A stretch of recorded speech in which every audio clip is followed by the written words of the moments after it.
You just are on autopilot. You're just going the kind of just going with it. You're pointing the car down the road and it's driving you there.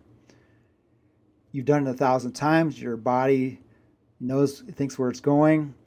Your mind goes then somewhere else because you're kind of just zoning out as you're making that drive.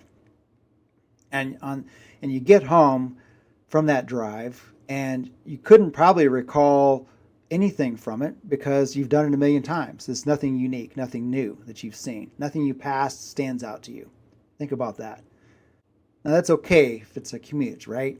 You're still missing a lot of life there, but most of us are living our whole lives that way. We're living on autopilot. We're just letting life pass us by because we're not engaging in it. We're not present for it. We tune out what's right in front of us. And we miss that exciting stuff, the things that give us life. It's life-giving. We miss the important stuff that happens in our lives too, like our kid making a home run. And that's where regret can creep in. Regret for not being there for the friend who's going through that hard time. Regret for not basking in something you worked years to build because you were already focused on the next goal to achieve. Regret for taking your partner for granted until they found someone else who was present for them. Regret for missing the good years of being that parent because you were everywhere else except where your feet were planted. So hey, I'm not trying to lay a guilt trip on you here. Please don't think that this is sensitive to you. Some of these things resonate. It's because there's truth to it. But I want to help you. So whatever you're carrying right now, it's the stuff that you feel good and bad about. You can turn that around after this pod is over. You can start right now, actually. And in a few minutes, I want to show you some stuff. Let me tell you where I'm coming from. So I give you a little bit of background about me and my journey and breaking down my wall. So I learned to put it up pretty early in life. It served me well for a long time until it didn't. And it cost me a lot later. That story at the top about the kid, the 9-year-old, well, that was a version of me.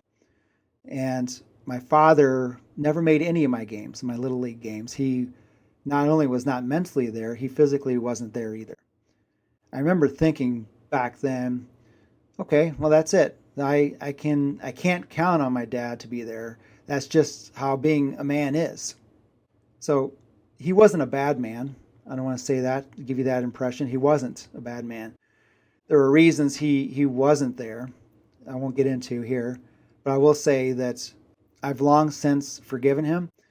He was doing the best he could. His upbringing was from a different generation. His father went through the Great Depression, and that generation believed that they were there for their kid, they were present for their kid, if they were providing for their kid with food on the table, clothes on their back, roof over their head. That was the big deal back then. So it's passed down from generation to generation. I drift. I'm 3 days back and 3 years ahead. So what do I actually do about it? That's a fair question, my friend. Here's the good news I promised you at the top. It's one move, not 12, not a whole program I'm going to tell you about today in our time. One move that you can start today, right now, in a routine, a moment you already are doing. I want you to really get this one because this works. It's worked for me. I learned from a smart person and I implemented it, and it's worked for me to be present. And I'm not on autopilot as much. I think I can be, like all of us can be, because our brain, we're deletion creatures. We delete information because we can't possibly process all the information we're getting in. So, all right, picture a small boat for a moment.